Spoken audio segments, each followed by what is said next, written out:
ourselves and begin with the first question, just to kickstart the whole conversation, which is how has the pandemic changed your industry, stroke your organization during this period? I know it's been asked a lot over the past 17 months, but I think it's a good kickstart towards the conversation of the future. Please, we will begin with you, Sonia. Good afternoon. Can you guys hear me? All right. First of all, let me apologize. I might sound very important. Listening to you. But my name is Somet Kichidat. For the last 8 years, I've spent taking care of startups for Microsoft on the continent. So I was responsible for Microsoft startup engagements across most of sub-Saharan Africa. So figuring out and who are the most interesting startups on the continent, how we enable them to be successful using Microsoft technology. The first question was how technology has disrupted the industry that I'm in. I think one of the interesting things is that any company that can be a technology company has eventually had to be one. What COVID has done to our ecosystem is to force organizations to completely reimagine how they work, how they operate, and how they think. So you will notice a very interesting, in fact, the facts say that there is a bigger increase in number of software developers in non-tech companies than there is in technology companies. So a lot of companies that have been traditionally running have now had to completely reimagine how they operate, and that's it has sort of almost leapfrogged us several months ahead or years ahead of where we would have been had COVID not happened.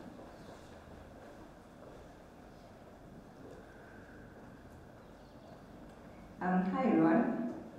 This is my first in-person event and I'm super excited. How many of you have gone for an event in person before this? This is not your, okay, let me ask the question differently. Is this your first in-person event? Since COVID? Since COVID? No, okay, so I've been behind. Okay. Okay, so my name is Asha Marubua. I'm the Director of Talent and Operations at Africa Management Institute, and we're focused on training entrepreneurs across Africa. And to your question, how has the industry been disrupted? First, I haven't gone for an in-person event, so I think generally that's a big one. It's so good to connect people, but on a more different note, 4 things. First, in terms of delivery, right? So a lot of things have been happening on Zoom, right? And that's something that I've seen over and over again. So delivery has now morphed into, you could do different things now. The other thing is that, on a more positive note, there have been less geographical barriers. So, you want to have an event in Senegal? All right, that's cool. Just send them a Zoom link, right? It's probably not that easy, but it could be. The third thing, how we brand has now become, I feel like, has become more Pan-African, just because you have a larger audience seeing things you grow more online. And finally, I think the pandemic has brought a lot of diversification of products. So in my world, as AMI, we have diversified our products. We've made sure that you can actually do programs online. We've changed how we just do engagement and ensure that there is more engagement happening as well. So I think those are the key things that have happened. Some have been really positive, and I think there are lots of other kind of negative things that we'll discuss later on. Hi everyone, my name is Chris. I'm the Global Director of Youth Employment at Mercy Corps. I've spent most of the last 10 years in different places in East and West Africa working on youth employment issues, including as COO of a gig matching platform here in Kenya for 3 years previously.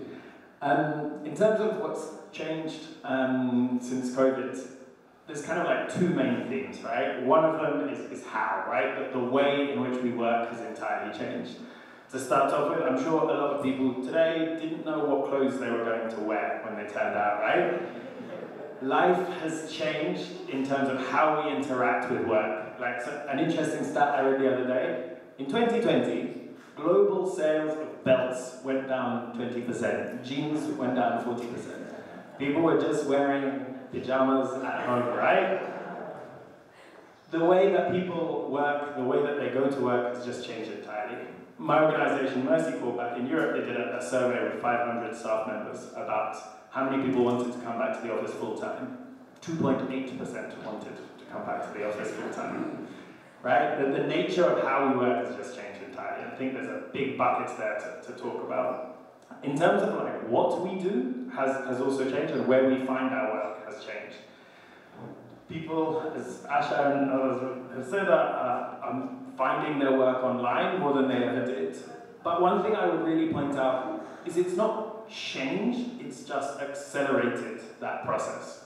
A statistic I read recently in the US, 36% of the American workforce did freelancing in 2020. 36%. Now that sounds huge. That's only 1% higher than it was in 2019, right? This process of moving our work online and moving into gigs is accelerating, definitely, and it's probably accelerating faster in Africa than it is elsewhere, but it is a process that has started a number of years ago, and we're just seeing things really speeding up, being pushed by COVID.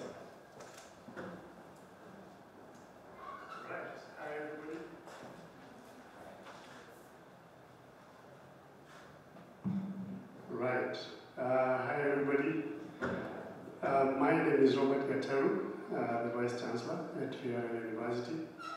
Sorry to disappoint you. We expected a professor with long beards and grey hair. This is the best you can get. So I'm delighted to be here to share this moment with these wonderful panelists. For the education sector, let me see first, how many are active students right now? You're studying somewhere. Good.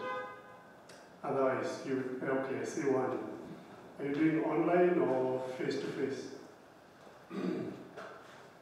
Face-to-face.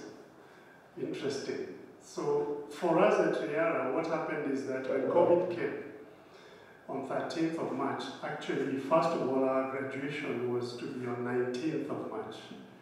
And we had set everything, even paid for the graduates' dinner at a hotel and all that, and we were told campuses to close. So we had to send students to go and eat free food somewhere, because we had already paid for it, and it was too late to get a refund. So what we did is that we quickly transitioned to online. We had been preparing for online studies for quite a while. And we had just installed an online learning management system in 2019, piloting slowly, and we were saying by September 2020 is when we can start to roll out. Then COVID came, and all of a sudden, 100% rollout. And we had to start immediately. So you can imagine the number of phone calls I was getting. What is this thing you guys have done? Just leave us to stay at home. We don't want to continue like this. There's a lot of mental torture on students adjusting to everything.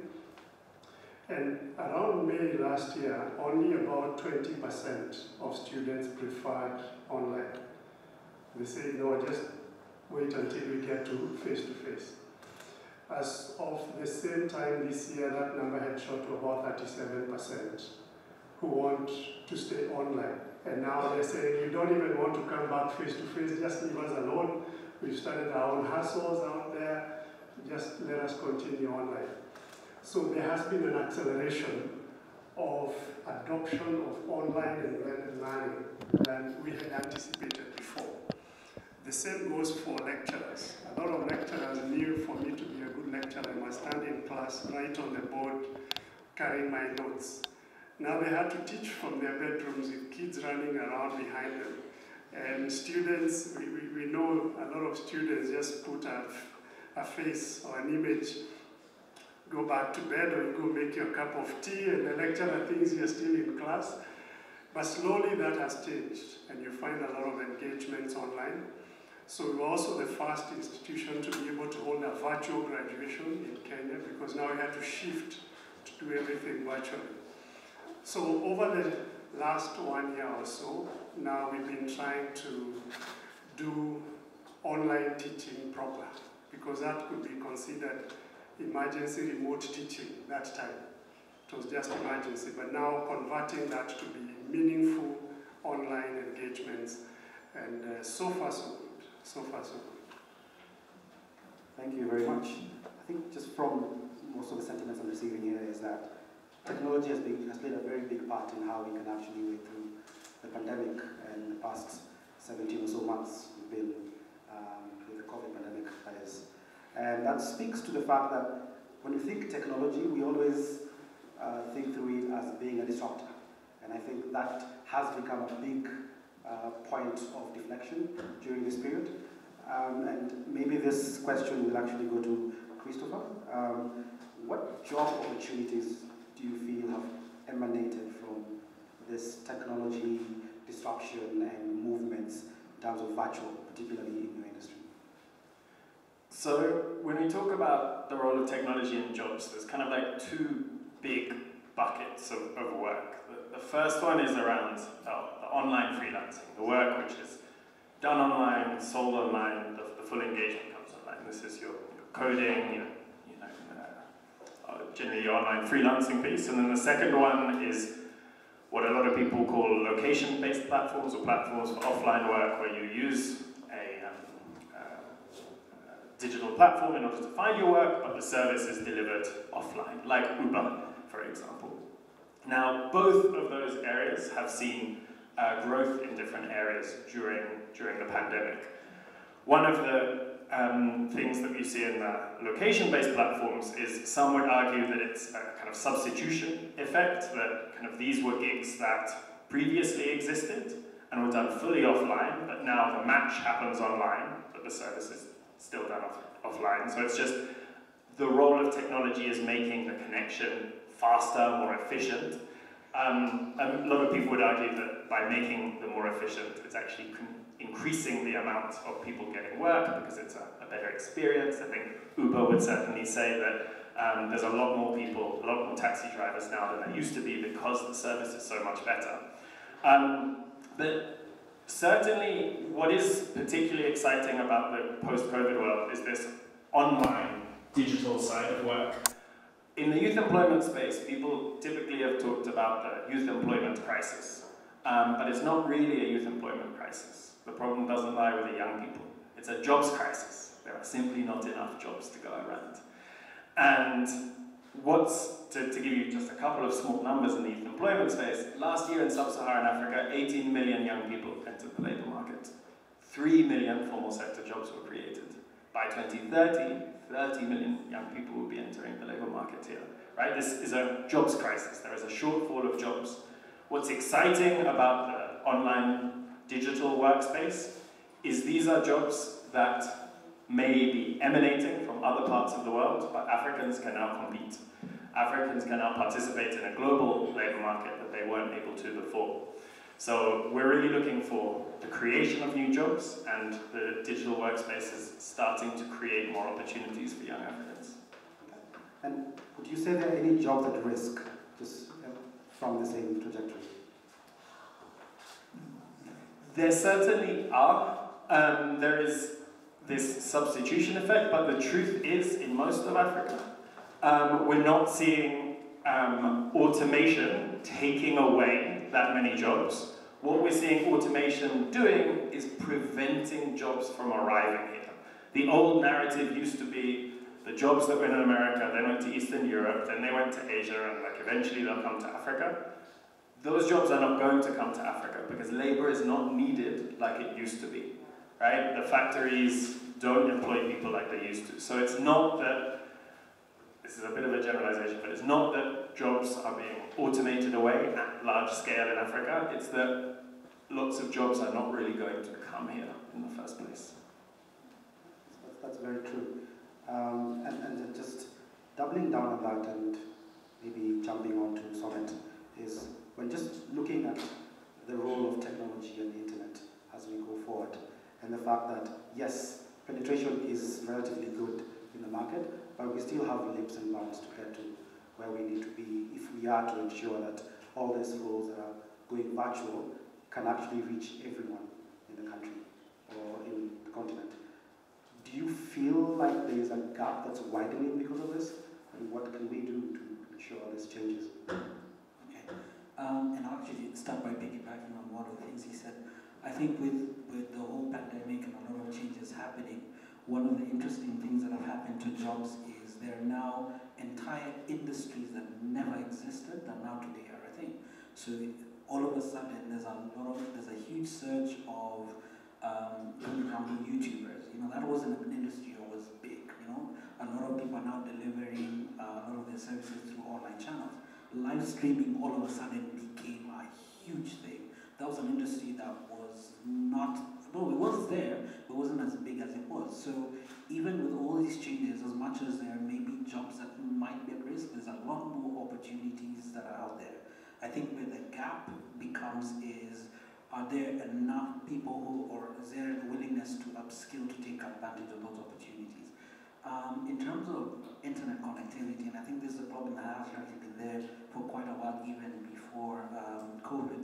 In fact, one of the projects I worked on in Microsoft over the last 7 years was something called TV white spaces. So, you know, one of the biggest challenges is, yes, in Kenya we might enjoy the 14th fastest internet in the world, and the penetration of internet might be slightly higher, but then if you look at the rest of the continent, there's definitely still very huge gaps, not just in the connectivity itself, but also the quality. So then you have all these things that are now going online, but we have direct connectivity. So there are companies that came together before and said, hey, how do we close that last mile? And because, you know, in Nairobi, a lot of us can get internet to our homes, but if you go to counties where they're completely away from a lot of industrialization or big cities, then you find there is a huge gap. And so there's a lot of companies that came together and said, how do we use technology that exists today to close that gap? And so one of the projects I worked on was something called TV white spaces. So this is using the old analog TV spectrum to transmit low-cost internet in remote areas. So we started piloting in a UK, spread that to about 18 countries in Africa, and today there is a huge consortium of companies, of manufacturers, of ISPs that are trying to figure out how do we take that knowledge and scale that out across the world. And because the idea is internet is very, very expensive. And in some countries, I mean, Kenya is a bit relative. In some countries, you actually pay quite a lot of money to get even the smallest amount of internet. And so how do you lower that cost so that the last mile can get it, but also how do you deliver it because the cost of infrastructure is so high. So if you're using old TV spectrum, you know, the infrastructure exists because of TV stations, and you can lower the cost because then if you put a router here, it covers a 150-kilometer radius.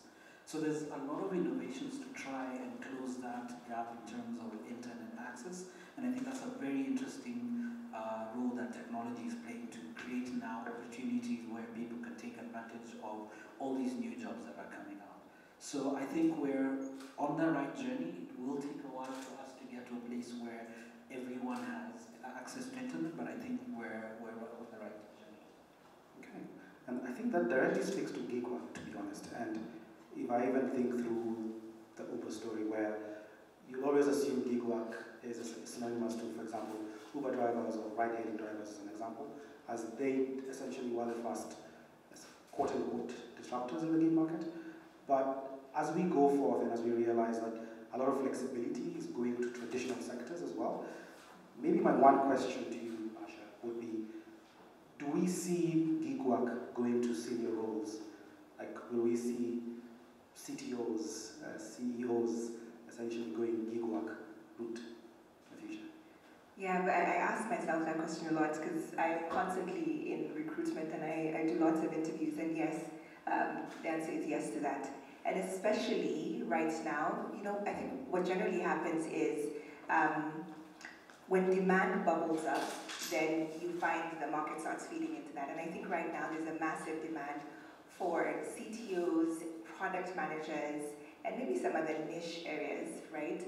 And that has become an area where, even as I interview, I know that it's much harder to find somebody who wants to stay as an employee because they're like, listen, I'm hot on the market, so why must I work for you only, right? And so that I've already seen. And even more importantly, I've seen flexibility in companies saying, listen, can you just come now? Can you help me solve this problem? And then assess us, right? So I feel like the sell is different. It's not, it doesn't feel like, can you just come and do this short project and just, yeah, I just don't want you anymore. It's, we need you, and yes, please come. If that you want to just do a small gig, it's fine.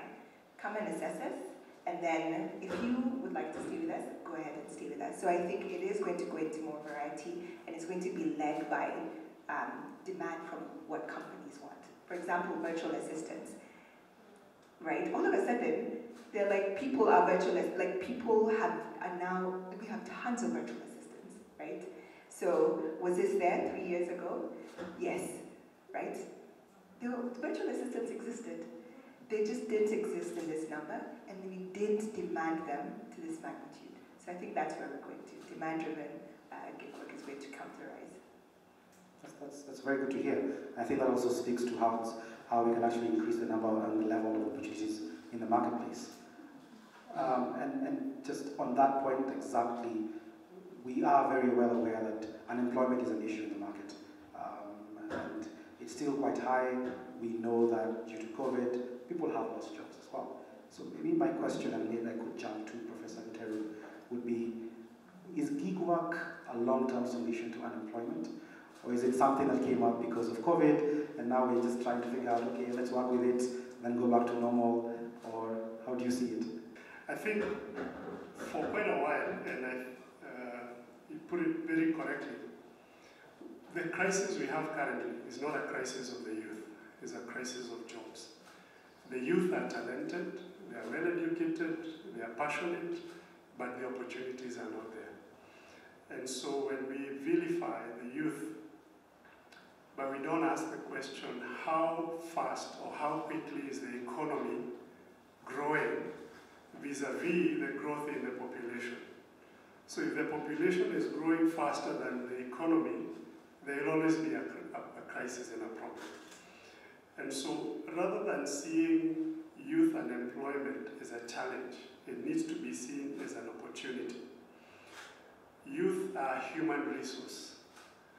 We talk about natural resources that we export, the teas, the tourism, everything. But have we thought about training for the export market? If you look at the average age in Africa, it is in the 30s or even in the 20s in some countries. In Europe, it's higher than 50 years. So who will be working in these European countries? They can't transfer all their offices here, but they can transfer some of their functions to be done by our talented youth here in Africa. What we need to do is to be able to ensure that our youth, first of all, are trained very well, not just on the technical skills. I have very, very high regard for the technical skills in our youth. Where we need to do a lot more is perhaps in the soft skills. Because even here in Kenya, jobs are there. But the soft skills is what differentiates who gets the job and who doesn't. This morning at Triara, we had a good guest lecturer from Standard. He's the Chief Talent Officer at Standard Media Group. And he was saying he's found a big challenge recruiting even male employees in the HR department because of even simple things like attitude. I feel like, what should I be doing in HR as a dude? Just work for ladies, you know. And then you find even somebody with the first-class honors in engineering, but they can't express themselves. They can't keep time. They don't know how to work with others. They are rude to customers. So the soft skills is an area where we need to really put a lot of emphasis on.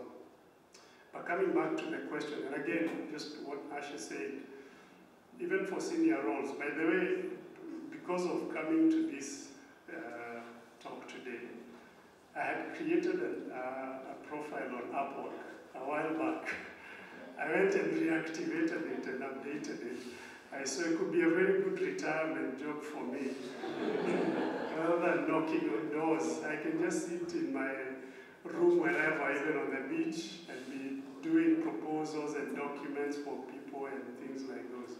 Not the illegal ones, legal ones. You all know what I mean. So globally, gig work is projected to grow at a rate of about 17% minimum per year.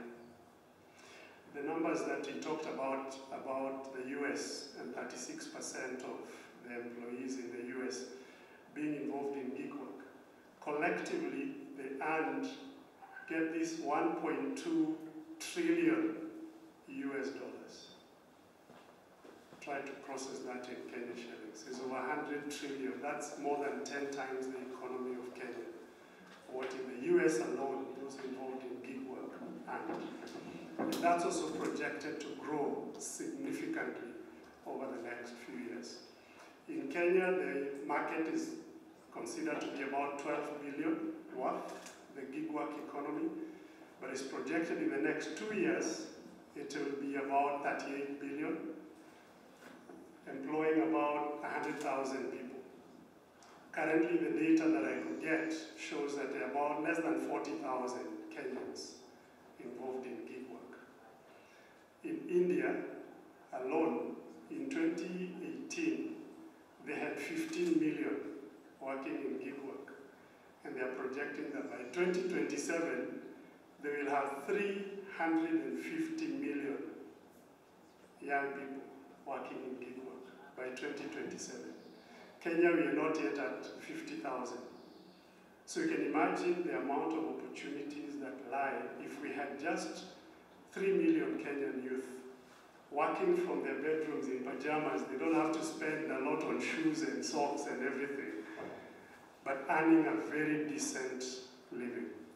So we need to really think long term and invest in infrastructure that would help many people tap into gig work. A space like this, if we had more like this, where if I don't have reliable internet where I reside, or I don't have reliable electricity, I can go to a space, work with other people. I don't report to anybody except myself. I just pay something to that space and I go home. If those could be created even in the counties and other places, a lot of young people would get off their couches and get onto online work. At Riara, we've been training students on Nigeria Digital, which is a government project. Very, very, very good project, and I would encourage anybody listening to this who doesn't have a job, look for the Nigeria Digital program run by the government. It equips young people with skills and attitudes for tapping into gig work. And a lot of people are making it big time in this area. So there are a lot of opportunities, but also training and upskilling is important for us to prepare the young people for it.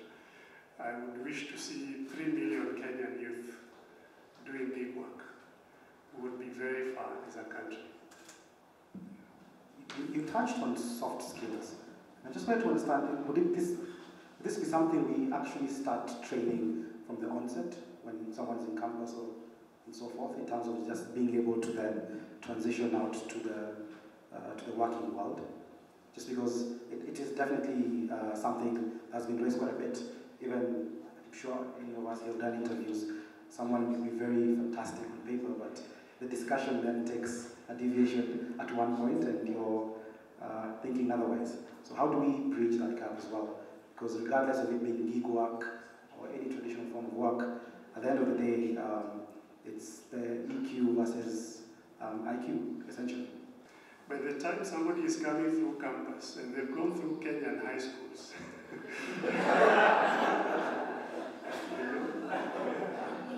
to change certain attitudes is almost impossible.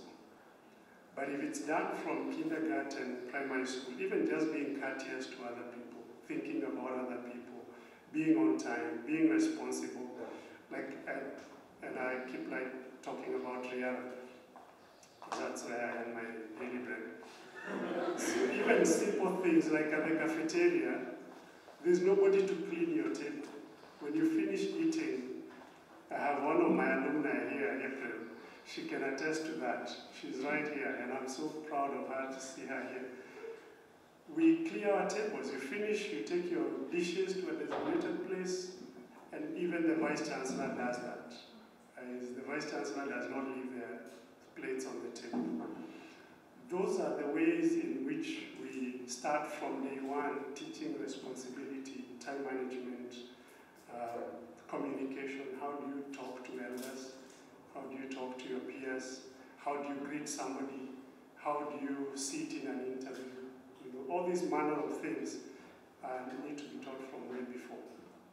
But at the university, there are also opportunities to really now entrench them even more through programs like we've said, community service, and many other things that we do to help train soft skills.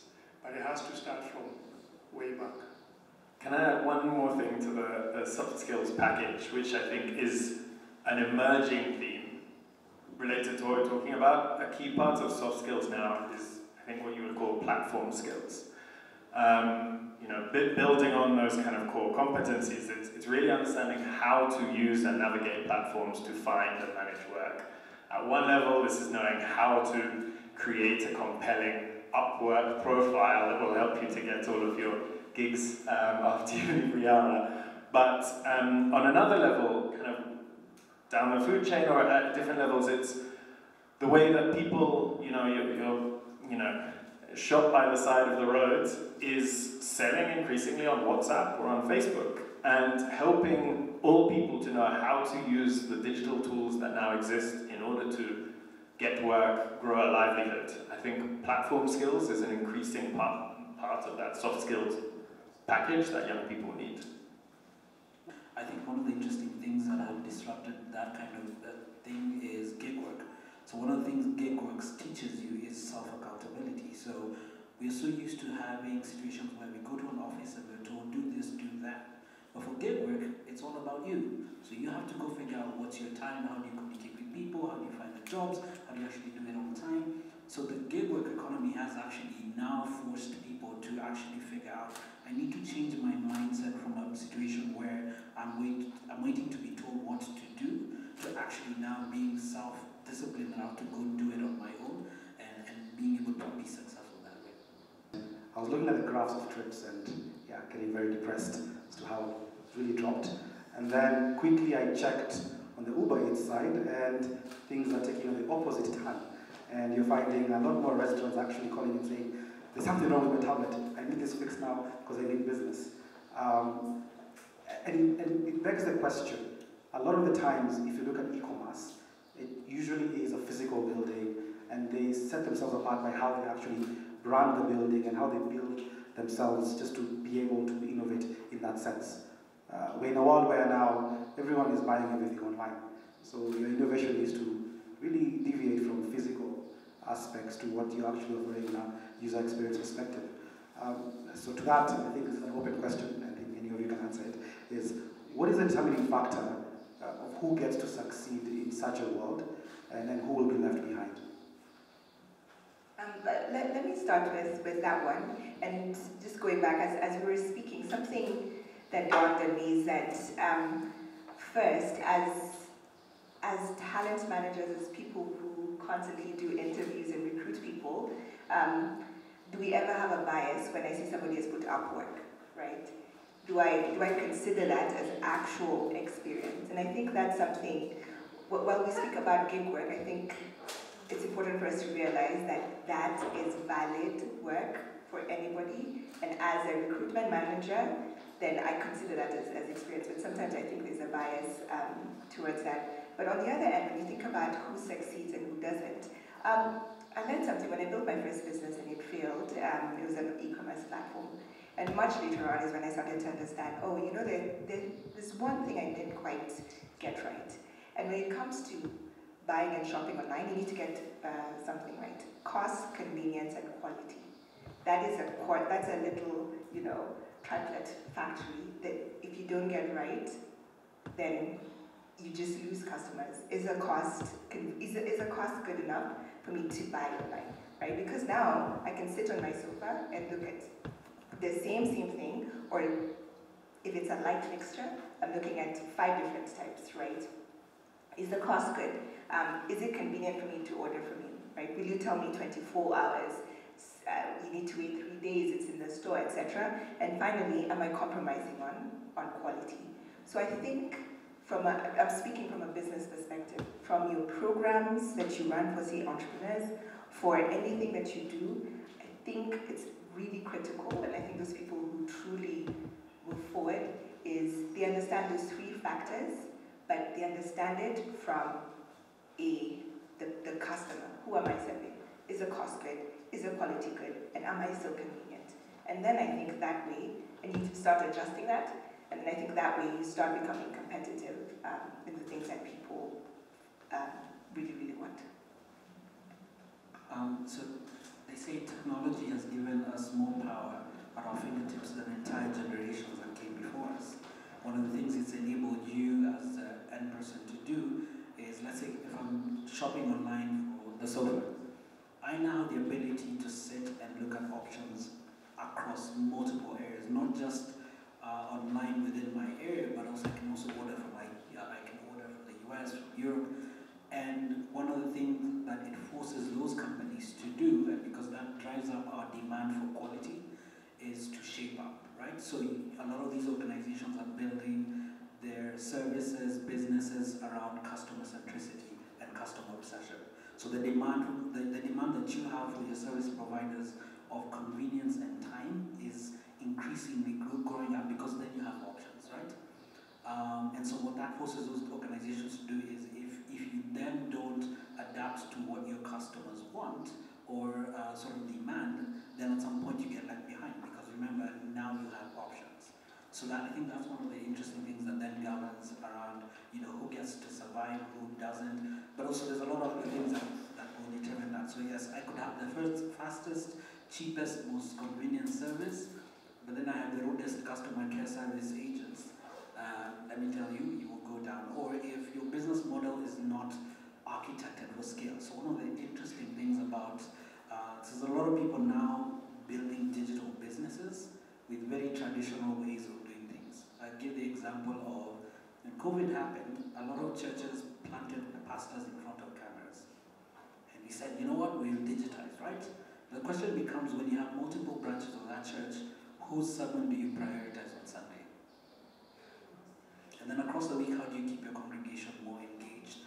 And then how do you keep that person watching that sermon for an entire hour online when their kids running around the house?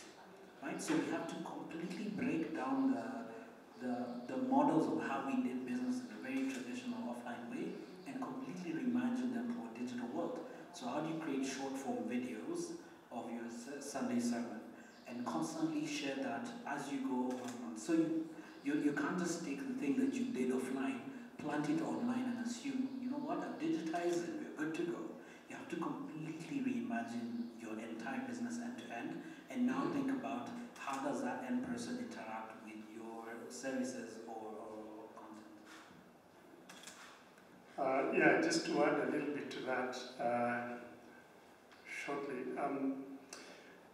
What he said is very, very key. And it relates to what I said earlier. For example, in the education sector, most of the institutions went to emergency remote teaching. But that emergency remote teaching is just transferring what was being taught in class, the same notes, in PDF, and put them on the portal and expect a student to learn. But an organization has to understand that the audience and the methodologies for online are completely different from those of face-to-face learning.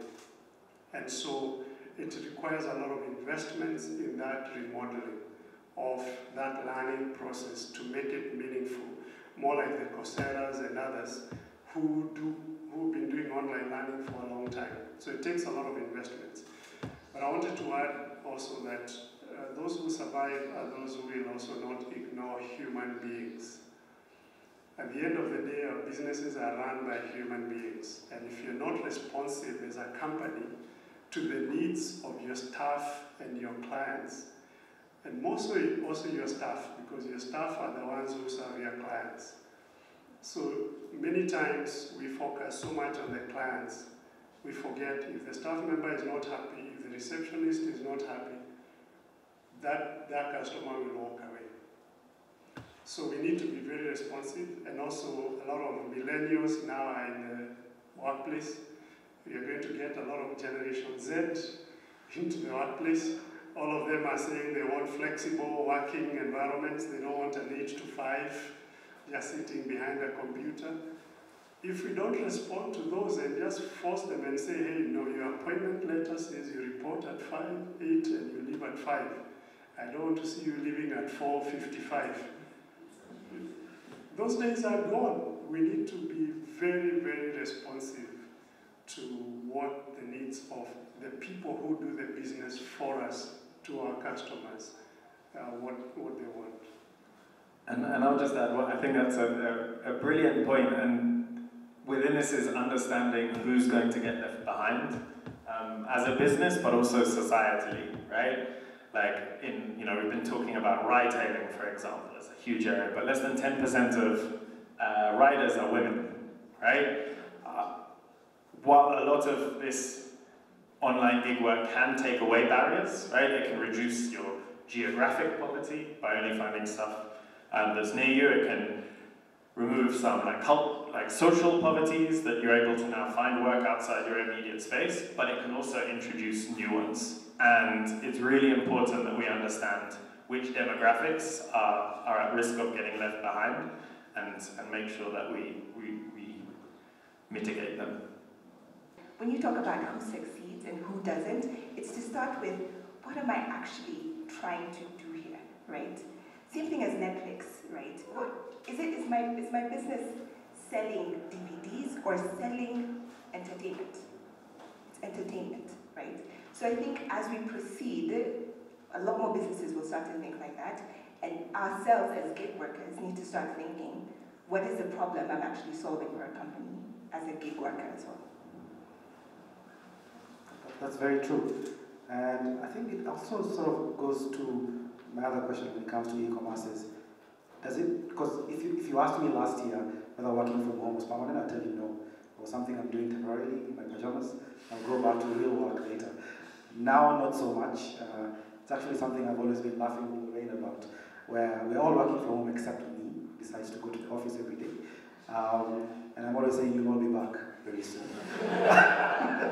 And every single time they say, September is the day we're all going back to work, then they're like, okay, no, not so much. Now it's October, now it's January, so I'm still alone in the office.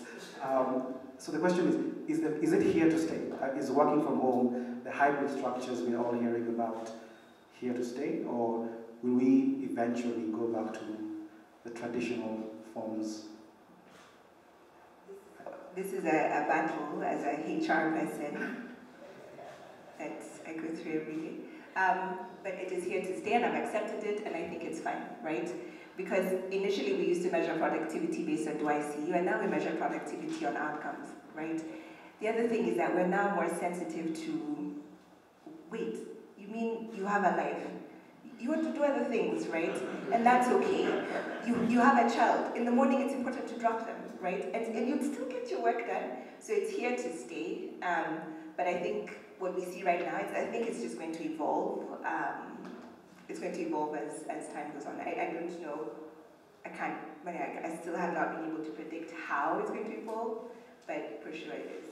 But I'll let others. So I have always battled with that question.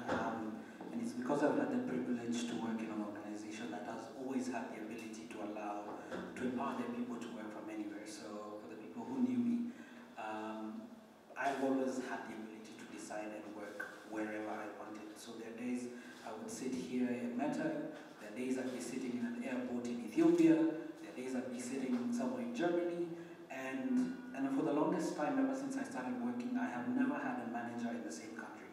My first manager was in Senegal, another in Egypt, and so I had the privilege of working in an organization that understood that at the end of the day, I shouldn't have to see you every day for you to be able to work, right? My manager didn't really follow me around every day and say, hey, did you do this, do you do that? What that did to me, it forced me to be self-accountable.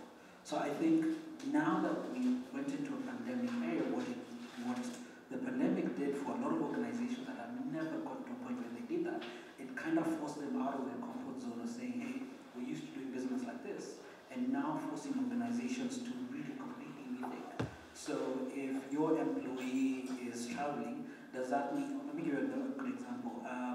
So a lot of companies invested a lot of money in buying IP phones. So your business number is tied to that phone on your desk. And so that means if you travel, then somebody calls you, then now you're completely missed. But the technology to allow you to roam around with that number anywhere in the world existed for the longest time. It's been there by there for centuries. Not centuries, but it's been there for a while. Exaggerating. But what the pandemic has done is it's forced people to now completely rethink. It has now forced people to now be very cognizant of the person, right? Be cognizant of the fact that this is a human being and they're my biggest asset. So your business no longer thinks about you as just a number on an Excel sheet. It now thinks of you as its biggest asset, because if you're there, if you're not there, who's going to do the work? And you've seen organizations that have invested so much money in real estate, and now they have entire buildings that are completely empty. So I think the future of working is a hybrid one. It's the ability for me to be able to work where I choose. So if I wake up today and decide I think I'm more productive in sitting here at a co-working space, or I'm more productive at home today, or I want to spend time with my kids, I think we also have to, as businesses, think about our business in such a way where even our processes empower your employees, so that you're not having managers chasing around people. Have you done today's task? Have you logged in number of hours a day? That's still taking the old traditional ways and putting them online. So you have to completely reimagine. So I think the future of work is hybrid. It's a mix of both. Because I'll tell you this, I have not seen our office in 2 years. And I miss it. I honestly do. So I want to jump on that point, because that's the big, it's hybrid, it's not remote. Like, I gave the statistic that of our staff survey, 2.8% wanted to go back full time. Less than 30% wanted to stay fully remote, right? 70% wanted to be in the office somewhere between 1 and 4 days a week.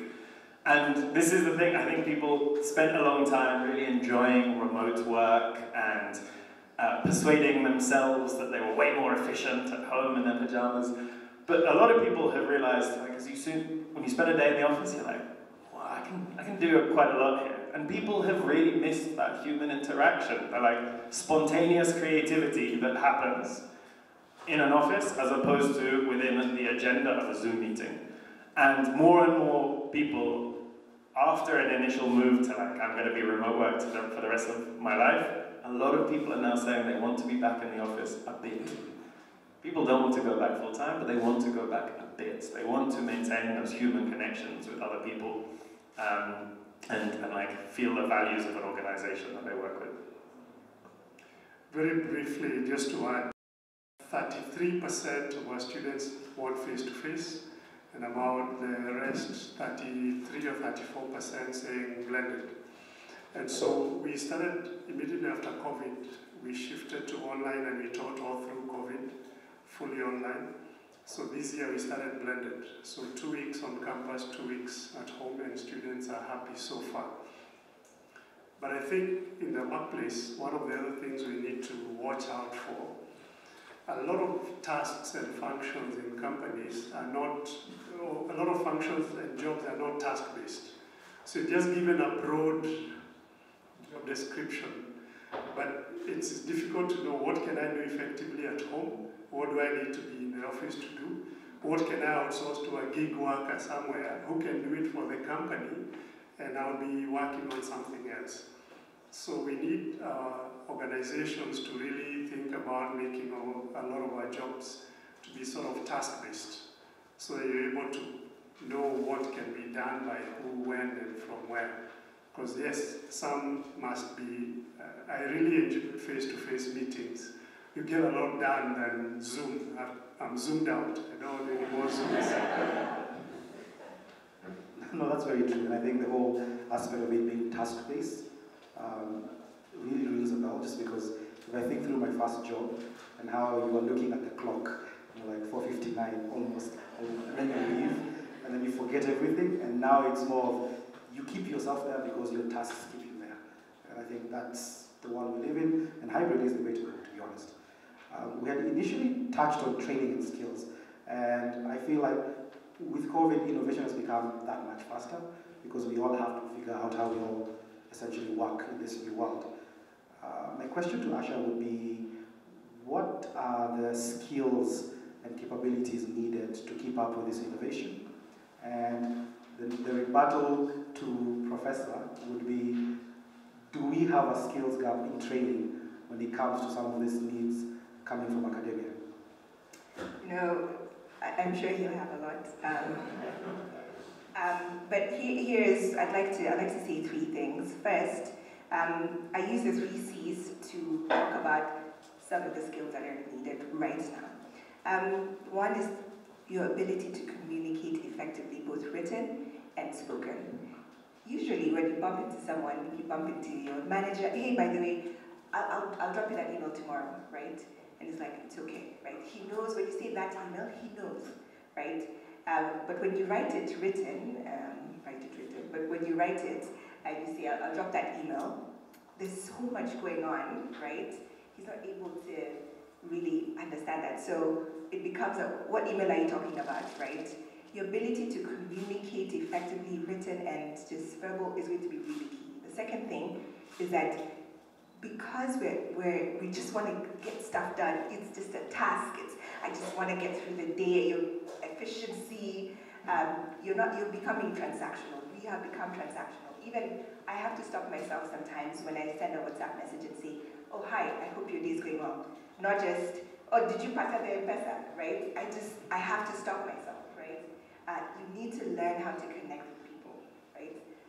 And the reason why is because people will do your tasks, will do all these other things, and when they feel like this is authentic, it just makes things happen. It makes things happen. The third thing is that you must learn how to convince people, and don't get upset convincing people.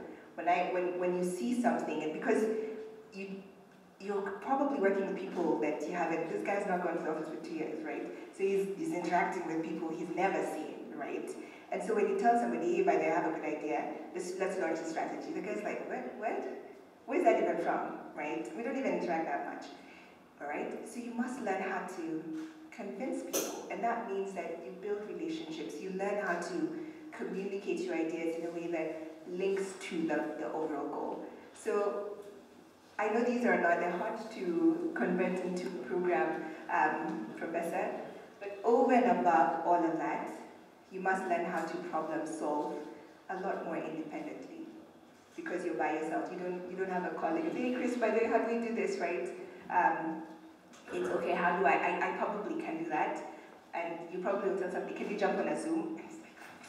Another Zoom, right? So how do you problem solve? How do you take a problem and just break it down into something that someone can help you, right? So if I was asked, taking a step back, 1, your ability to communicate. 2, your ability to connect and not be so transactional. 3, your ability to convince, and above all, your ability to problem solve independently.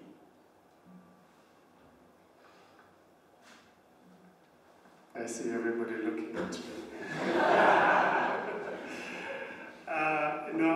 Asha has put it very well. Those are the key skills, and in that part of, the C's, the collaboration is very, very important to be able to work with people of different backgrounds, different levels, different everything. So working with diversity, very, very important. Something else for us here in Kenya, time management. It's a huge problem, and I see a lot of you tell somebody we meet for a coffee, 2 p.m., by 4 p.m., mtu wako tu karibu, mahali.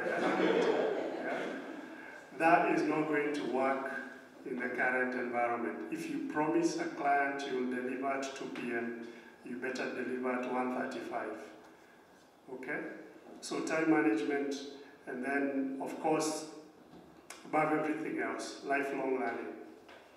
What you learned in school will never be enough for you when you are 40 years old, or 35, or 55.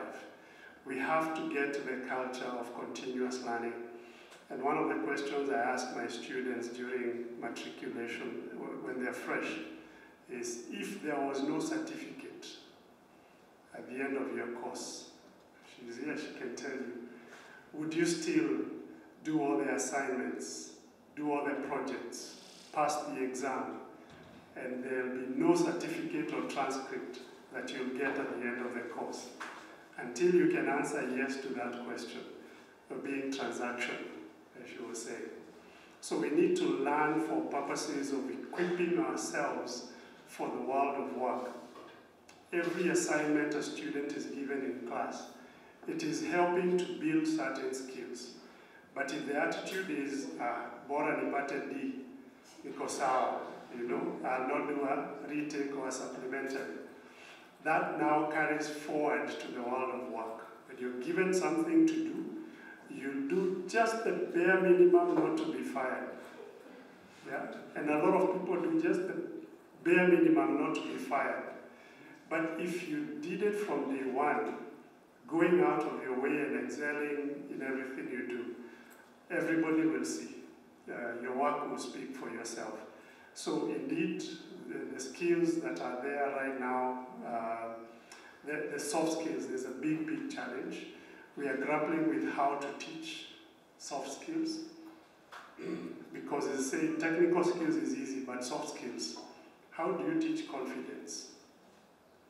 That somebody comes in here and they have a presence and they can command respect from somebody. How do you teach that? So some of those we do, like the group works, presenting in class, you gain the confidence of standing in front of people, those kind of things. So there are many ways, but it requires a lot of partnerships to be able to fill that skills gap. Can I add one quick one? I think one big skill that I would tell anyone is curiosity.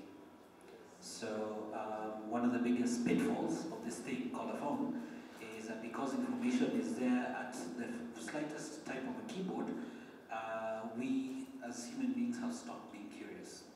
So we'll sit there and expect people to feed us and tell us everything that we need to do without being curious. Now, this thing also enables you to learn.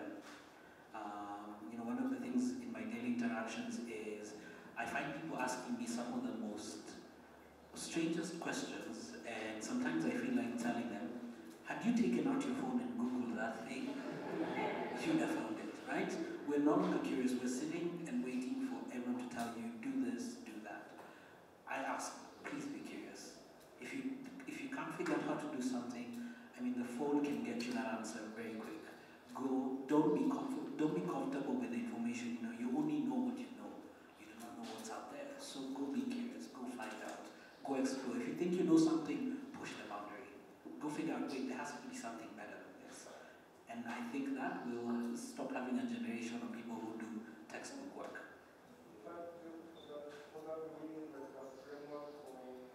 This is curiosity. I think for me, sometimes we have everything, on the internet, but we don't have like a framework of how to go about it, the information, how to collect from without delivery or something of that sort, like I'm very so a degree, most of the guys go to university just to get the paper, not to get the degree. So mindset shift, which I think is something that can be introduced in terms of the economy, the framework or what can be done to help people learn in the group as well.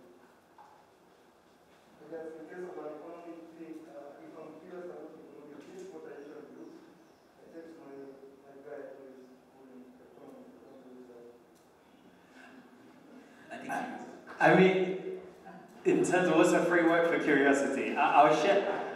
I was reading an interview with Stephen Ives, I think the guy that designed the iPhone the other day, and he was talking about Steve Jobs, right? We all know this guy.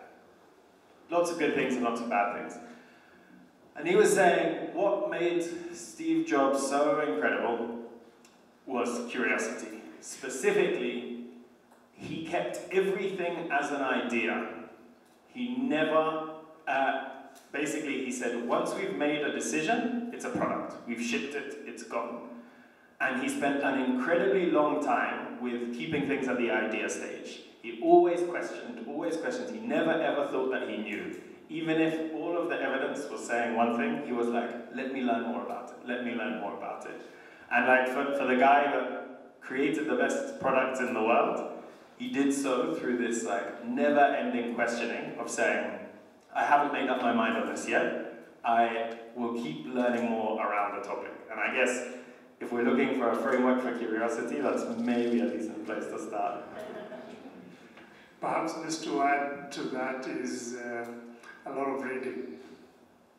If you want to learn more, you have to go out and read. And read is not just the physical books. Of course, we have digital books now and audiobooks. Yeah? So in the car, rather than listening to Maina and Kingangi, you put a book. When you're done with Nairobi traffic, you've done several chapters, and just read about different topics. Let your mind wander around. So I find myself, one of the other very key important skills in terms of sharpening your curiosity is listening. If you want to learn a lot, learn how to listen to anybody. I listen to it, including my 6-year-old daughter. She will say something that I'll be like, wait a minute, I had not thought of that. So it's just having that mind of just, you know, the way your eyes wander around and you see many things. Think with the mind and see with the mind, not with the eyes. See with the mind. Google that. And then there are also many courses, for example, on Coursera and others that you can take for free. And you learn any topic on this earth. We are just about to get to Q&A because I'm seeing there are many questions. Let's just finish this part. And I think the one thing I believe Ashi mentioned as well was when you're looking at gig work and looking at traditional forms of work, there always seems to be like a gap where some people feel like gig work is like lower cadre kind of work. And it's something I've also been thinking about, just if you look at gig work in general, is how do we make it quality gig work and not just gig work? How do we build safety nets that are traditionally found in the normal working sector and bring them into gig work so that even as we go forth, it becomes a norm and an industry everyone actually wants to venture into. So yeah, I'll open the floor to you and everyone else. Yeah, that's a tough one, right? That's a sector-wide issue. But here's what I think first. I'll speak from both sides. So speaking from a gig worker side, right? It's really critical to think about gig work like actual formalized work. It's not just I'm doing like a thing, right? And don't ever introduce your work as I'm just doing a thing on the internet. No, you're not. You're working. You're getting paid. You're getting experience, right? So start with yourself and make sure that you understand that this is actual solid work and build your career on that. So lots of people think about it like, I'm just in a phase where I'm doing odd jobs online. Maybe what you're doing is building experience for you to go into any other company that you want. So start there. And if you're an employee, then what do? You need to have a CV. You need to make sure you have NSSF. You need to make sure you have KRA, etc. So start formalizing yourself as a business, right? Or as an individual, right? There are many times I've hired somebody and they said, can you M-Pesa me? I'm like, don't you have a bank account? Why not? For what? And I'm like, It means a lot when you tell somebody, okay, I've done work, send it to my bank account. And here are my terms, right? Send me a rate card. So start formalizing it yourself. I think that is within our reach. Do it tomorrow, do it today, right? Channel that curiosity into understanding what a good rate card is and how you can position yourself. From a sector, that's a tough one, right? First things first, this conversation has made me realize I must never have bias when I'm looking at a CV and I see Upwork, because that is valid work. And I think I would challenge a lot of us to think about that as, oh, okay, this is really good experience, right? I think the second thing is to make sure that I think it's in our mindset, it's not, I just want work done, I don't care, I won't give you an email address, you only speak to me. We need to start seeing gig workers as people who contribute to work and not people who complete a task, right? They just I just want this done. And then there's the whole admin side of, do we have the statutory benefits? Do we have extra? Like, I think there's just so much to be done there in terms of building that sense of this is actually a really good thing. So be it NSSF, NHIF, extra. Maybe another thing is, maybe as a gig worker, I could say, I'll actually give you time off if you do a month. Free, not free, paid time off, because there's no free off, right? We pay. So it's paid time off. Maybe it's some things like that, but I think it's to see as a company, what can we do, but I don't think I have a sector-wide answer for that, Brian. Trying to look sector-wide, like, to start off just with one, just making sure we're all aligned, I know there's this kind of big narrative that the gig economy has taken these full-time jobs with a range of benefits and broken them up into irregular jobs with none of the above. Let's just remember that in Kenya, those full-time jobs with a range of benefits never existed at the scale that existed. We heard earlier that that study, and I think that Mercy Corps did it in 2019, said that 40,000 people are in online gig work, 5.3 million are in offline gig work, right? And they're not getting benefits and all of this. So we have to recognize that we're kind of at quite a low bar overall. And I would suggest that the move of this work online, where you're starting to get a trackable history, is the starting points that would enable us to begin looking at what do benefits look like in the gig economy. It's very hard when people are just picking up work, offline on the side of the road, to think about what portable benefits look like. But I think there is a big appetite across the world to try to find out what that looks like. It's crazy that our social protections only work for those in full-time jobs. In Kenya, 83% of people work in the informal economy. Our social protections can't work for the 17% who are in the formal economy. It doesn't make any sense. So we need to work out what portable benefits look like for the people who navigate between these different digital platforms. I'd say for any entrepreneurs in the room, if you can work this out, there might be opportunities. Rather than expecting regulation or rather than expecting the government to work this out, there might be business opportunities to say, I can find a way to enable these platforms to give benefits in a way that is realistic. Just to give a really small example, I know that Turaka, an insurance company, was working with Safe Boda, for example, to provide health coverage, 2 or 3 shilling a day. And this was essentially a benefit that you traditionally assume to come from an employer or regulation to assign. But in this case, it was someone saw this as a business opportunity of, there's a way that we can work with these platforms to allow them to engage benefits like health coverage. And I'd really encourage, we need as many people trying to think through what does benefits look like or what do protections look like for the gig economy, because this is most of the economy moving forward. I think I'll add one that most people don't think about. One of the beauties about technology is it creates some level of inclusivity. And so one of the things that I always encourage, if you're anyone who's providing some opportunity for work, I'd encourage you to also consider people with different abilities. There's a lot of platforms that don't necessarily always think about people with different abilities as potential people who can work. So a good example is, you guys know about autism. Autism is a spectrum. So a lot of people who are on the slightly lower end of autism spectrum are some of the people with the highest attention of detail. And those are the best people to hire as data scientists. But a lot of our system structures have never thought about how do we include those kind of people. And I think the beauty of what technology does is it breaks down those barriers and allows those people to be included. But also, again, there's still a lot of work to be done to now take the traditional opportunities that we have around employment to make it inclusive for a lot of people. I think that's very true. And if I think through social protections and the fact that they were always attuned to traditional sectors, and therefore even the financial outlay was always attuned to people earning a monthly salary. And I think that's where the tricky part becomes, is how can companies deviate from expecting annual premiums or monthly payments to actually being diverse enough to actually cater for gig workers who earn differently. I think that's obviously a business idea for most people in terms of how we can bridge that gap and bring in more people. As you've seen, only 17% actually achieve the traditional sector.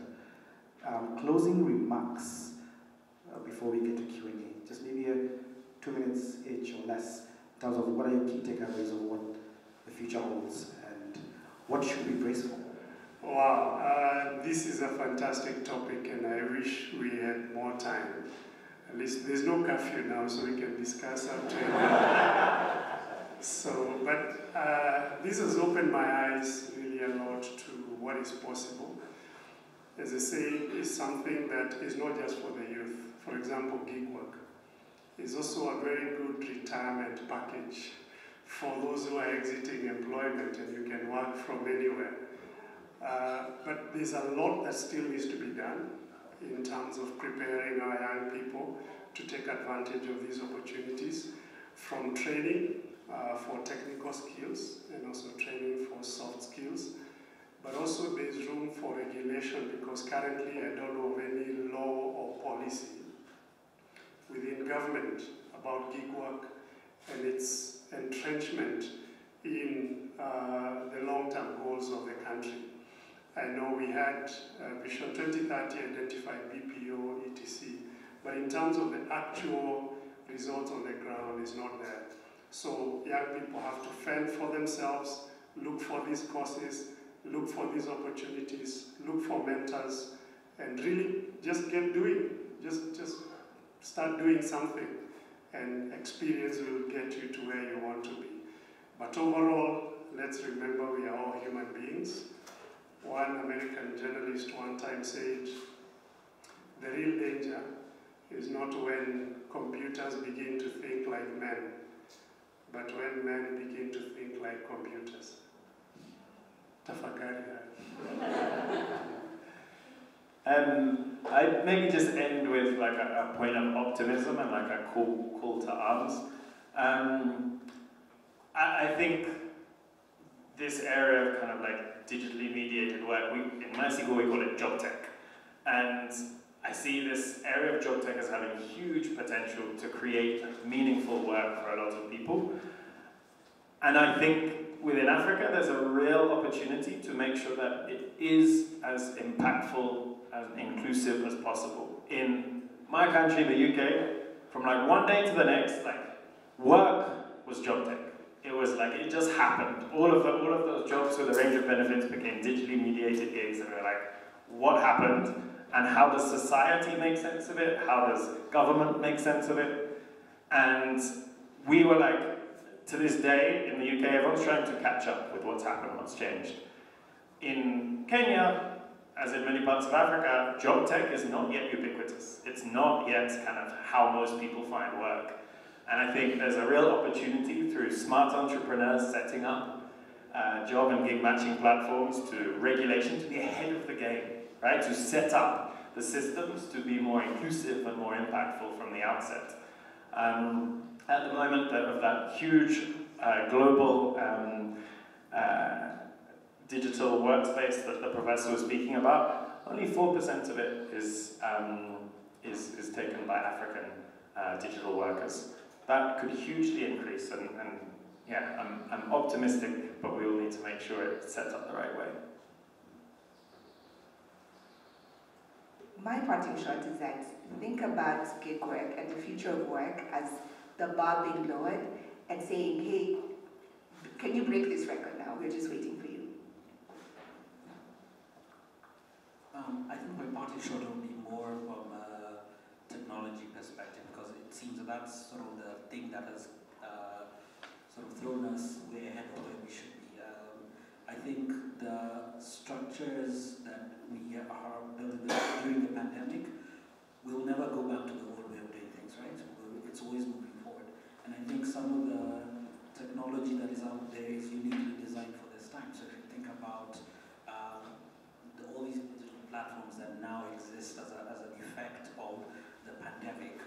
forced businesses, companies, employers, people to completely reimagine not just work, but literally your entire life, end to end. So I think technology does play a key factor in that. But I think the bigger question is we shouldn't wait to see what technology can do. I think we should figure out what we can do with that technology. I think there's a lot that can be done, and I think there's a bit of a mindset shift that needs to happen for us to really fully take advantage of what's out there. And I'll end with a quote from a famous rapper: "You have more power at your fingertips than an entire generation that came before you." Think about that. Come on.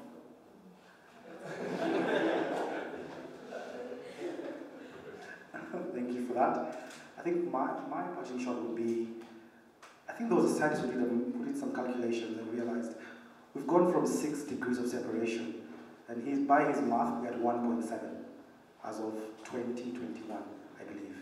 So that just means that whatever your idea is, or whatever you're seeking, is that much closer now than it has ever been before. And that will continue. So just seize the moment and be curious. So we can kick off to questions. I believe there's a mic going around. So if you have a question, please do raise your hand, ask the question, and if you know who you're addressing it to, do say so as well. We are in a world now that it's much focused on money. It's driven profit, and now we are forgetting about the human connection. So basically what I'm trying to point out is about mental health.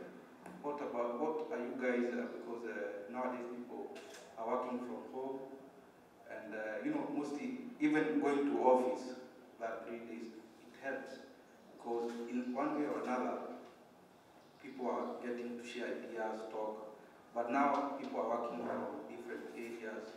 For example, he has said it's 2 years since he went to the office. So mostly, he might not be even knowing most of the guys where they. What you guys are you putting into consideration about mental health, economic, and basically safety for those people who you are working with?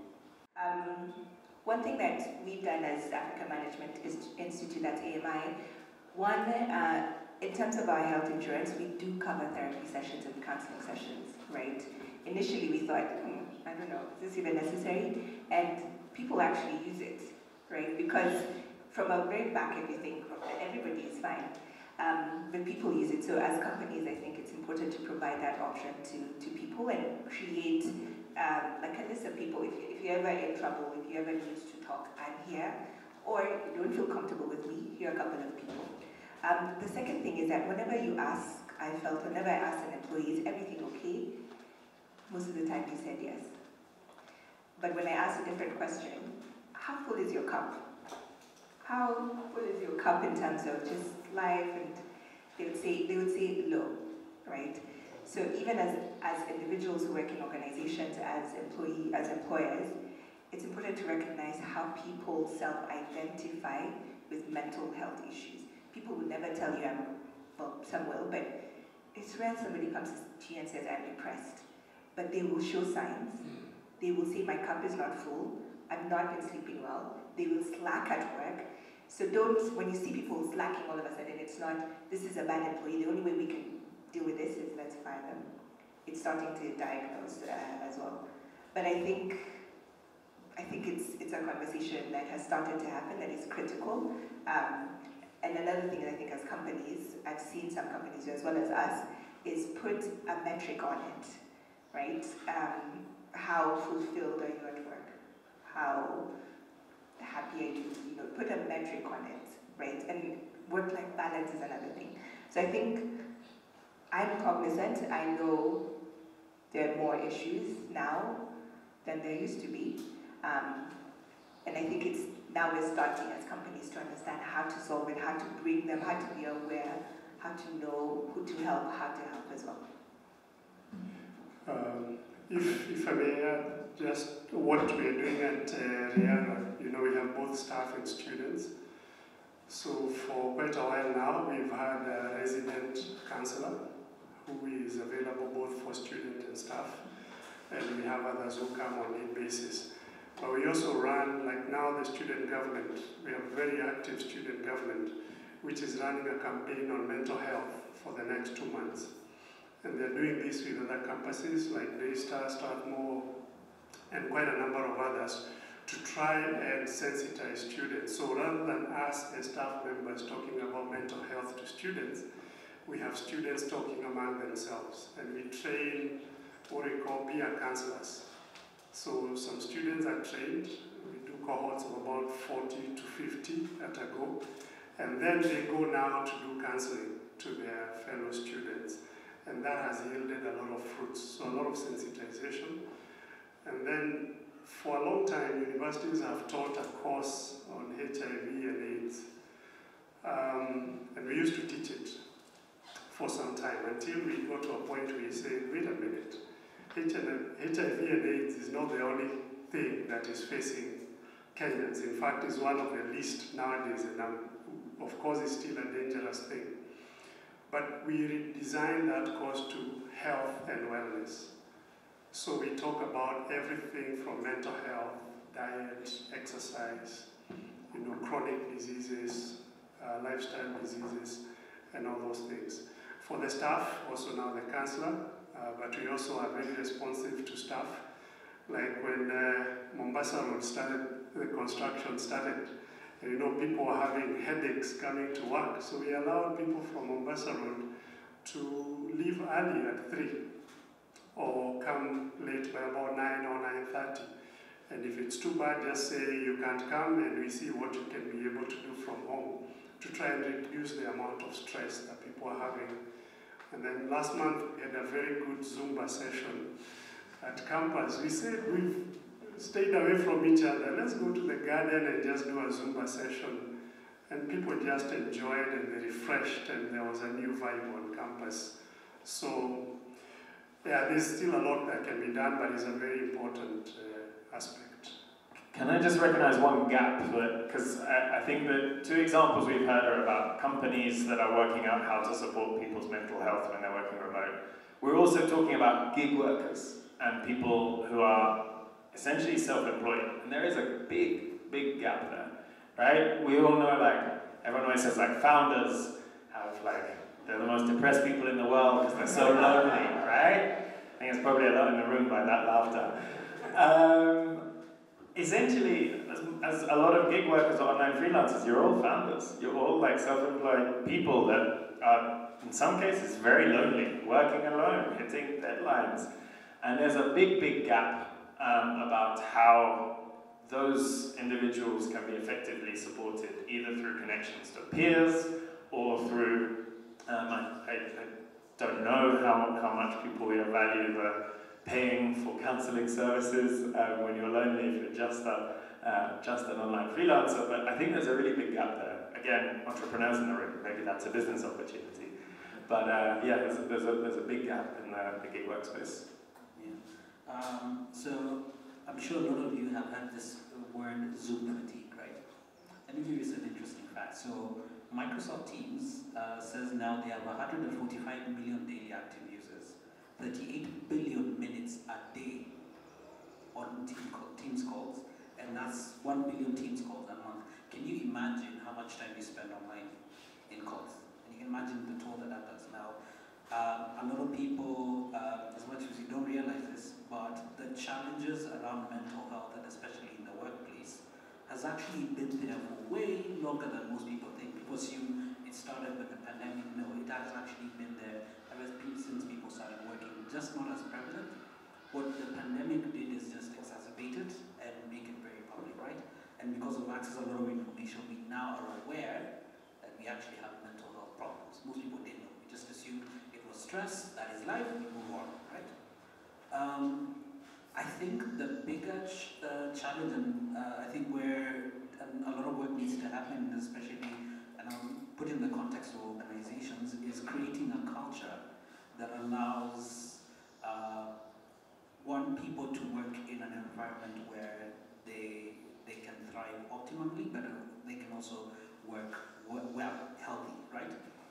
If you look at the way businesses traditionally operated, it was an 8 to 5. You rock up to the office. If I don't see you, it's a disciplinary action, right? And you're there all day, high pressure, it's a very crazy place to be. Most workplaces have built a culture like that. And very few organizations have built a culture where people actually mattered. A lot of companies had turned people into numbers on an Excel sheet. Literally, it was like, we wake up one day and decide, you know what, we're not performing well in terms of revenue in this country, so we're going to send 1,000 people home, right? Or we wake up one day and decide these salespeople are not doing well, fire them or slash their salaries. And that does a lot to people. If you work in an environment where you're constantly under threat, under pressure, it does actually something to you. So I think the challenge becomes is, as technology also plays a role, how do we also be very intentional about creating that work environment? And that has to be a people thing. It's not a structure, it's not a process. It is a people thing. So even if as you work with other people, are you kind to people? So if you're a manager and the people under you, somebody starts slacking off all over a day, is your first instinct to be like, yo dude, you're failing on the numbers, you need to pull up your socks? Or is it to ask the person, how are you doing? Is there something that I can help you with? Is there a challenge that I can help you?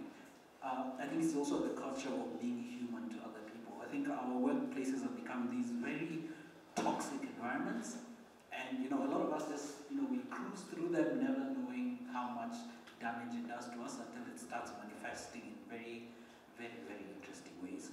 So I think a lot of that is the challenge, or what we need to do, is based around building a culture of how you relate to people, how you work in an environment.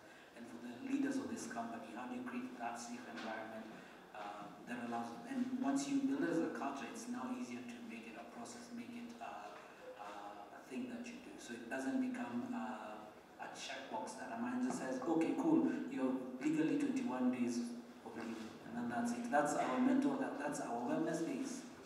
We get 5 days off and that's it. We continue back to the same grind. So it has to be a culture, it has to be human-centric, it has to be people-centric. I can speak on and on for days about it. We'll stop there. Thank you.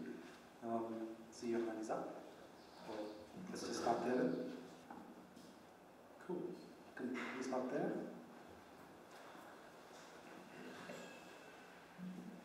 Okay, hi everyone. My name is Charles Olero.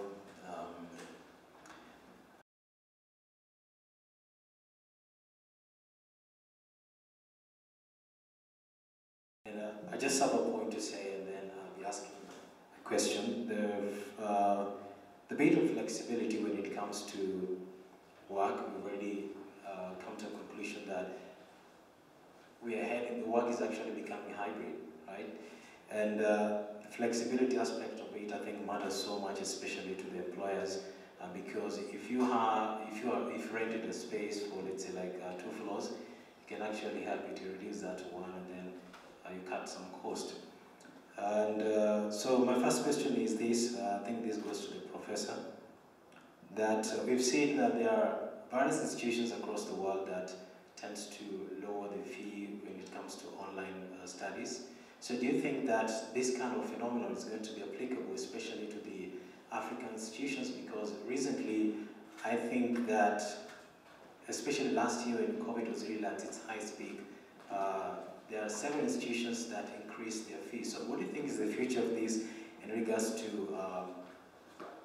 such provisions of maybe tuition fees and in learning institutions, that is to say? That's the possibility to reduce that. And then the second question is, the future of work is hybrid, and do you think that it's going to affect in whatever way the remuneration? Because someone would say that if I can hire anyone from whatever point to work for me, then I can do away with you anytime, or maybe pay you peanuts for that case, right? And then the final question is, how can we ensure that this form of work actually help us to break the gap between the rich and the poor? Because poverty is something that doesn't just affect Kenya as a country, but the entire Africa as a continent. Thank you so much. start.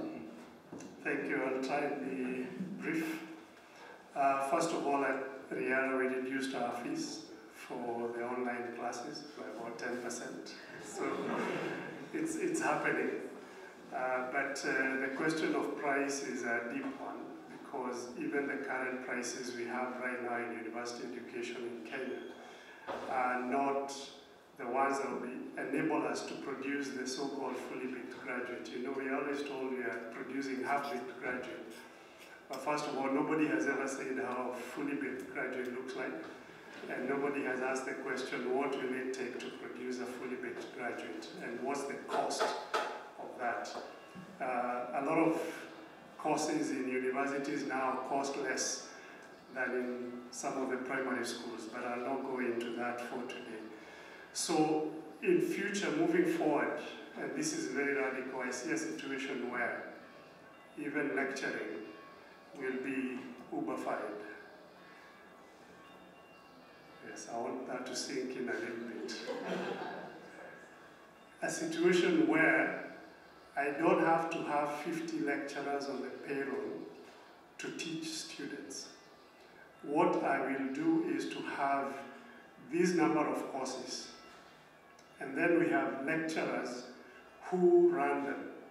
And it is up to the students to choose which lecturer is giving them value, which lecturer is just giving them what they can find on Google, who is mentoring them and provoking their thoughts, and that is where students will go.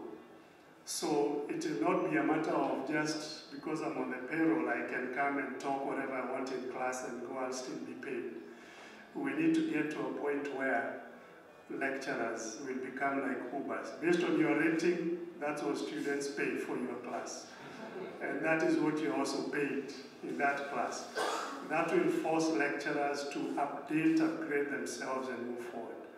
So it may not be that far, it could even be in 5 years or less. Yeah? That's what I can say for that.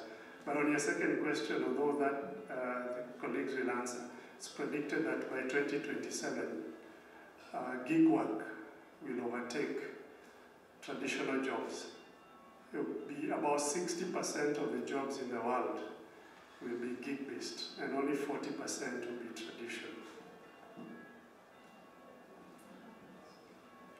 Asha, over to you. I can speak over the competitiveness of compensation, and I'll talk about how we do it at AMI. So there was a survey done, and a lot of employees were asked, what is the highest reason you would stay or leave a company? What do you think they said? What do you think? Salary? Anyone else? Anyone else? Work environment? Anyone else? Manager. Manager? So 46% said how they're compensated. So while all of those things that you said are really critical, if you don't pay people enough, they will always leave, right? And we know that, right? As much as we hide behind the manager and all of that, those are also really critical, but pay is very, very important. And so whether or not we go ahead with an employee is based on, I would say, 3 things that I look at when I'm interviewing and recruiting at AMI. One, and the topmost, is culture fit, right? I'm trying to build a cohesive company. What does that quote say? If you want to go far? Go with us. Hey, what's going on? If you want to go far? Yeah, if you want to go really fast, you go by yourself. We want to go far, right? And it's important to work and grow together as a team. Second thing is skills and compensation. So I have maybe 4 candidates. I need to look at their skills. Skills and competencies. I need to look at, do they match the things I'm looking for, right? And final thing I like to call is housekeeping, right? How much what is my budget and how much can I actually pay this person, all right? I do not make decisions only because I can't, I'll just get somebody, cheaper. That is not how people that's not how we make those decisions. And while it has become a lot more competitive, the competitiveness is not this person is cheaper, the competitiveness is value for money, right? this person has a lot more skills and is a better culture fit. I do not make just decisions on cash. And for anybody out there, if you don't think about your own compensation from, there are lots of people now, let me reduce it, right? But not everybody has the same skills, not everybody has the same experience. If you believe that is your value for money, of course you need to make sure that you're within market rates. Don't, you can justify it. Make sure you're within market rates, even if you're slightly higher, then I would say that's fine. Just one thing I'd say on compensation, which is a kind of question, warning, I don't know what it is for the future, is that with everything moving online, the way that we think about compensation is going to change. Because at the moment we're looking at compensation as like a Nairobi salary versus a Kisumu salary, whatever. And what's going to be really tricky is we're going to have to start thinking about global salaries. I was helping a friend who's setting up an early stage startup. She was hiring her first customer service agent. And she was like, I've got it. It's great. They're going to come on soon. They didn't come on because they got a job in America as a customer service agent. When I say in America, in their pajamas, from their home here, that they got a job which typically you would have hired locally, but she just got a working from home job. So my friend with an early stage startup here couldn't compete with an international job. So I don't know what this means, but I definitely know it's happening. And what's potentially going to be really tough for startups and kind of local businesses here is they're going to be competing with people, with international firms that will be trying to hire the same people. Not just we've had this for coding for a long time, but we're going to start having this for customer service, for data entry, for all of these kind of things that we saw as a very in-office manual task. Can I throw in a controversial statement, however you choose to think about it? So we're always expecting when we go to organizations, you're like, I want to be paid this amount of money. My question to you is, do you deserve to be paid that amount of money? A lot of people will go to companies and interview and come and say, so I'll give you an example. So there's a time I used to interview people, and somebody would come to me and say they expect to be paid $1 million Kenya shillings a month with 2 years work experience. I'm like, yes, okay, cool. I mean, the 2 years experience, I don't know what you did in those 2 years, but you actually deserve that. And do you deserve to be that? Because you find a person who will come into a company and sit there and basically waits to be told everything, but still expects to be paid every day, every end of the month, right? So when people are looking to recruit, they're looking at, am I getting value for money? Because what is work? Work is you're exchanging your time for money. So if you're not giving value to that organization, but yet you expect to be paid a lot of money, then it becomes counterintuitive, right? So also people change your mindset, right? Understand what value do I have to offer, and then figure out how much do I think I should be compensated for that, and then justify it. Don't just go and say, I want X amount of money, but can you actually justify why you should be paid? Because I'll tell people, the larger organizations who have the budgets, as long as you can justify why you need to be paid that money, you will be paid that money if they have the budget. Almost none do. But think about it. Do you deserve that salary based on the value that you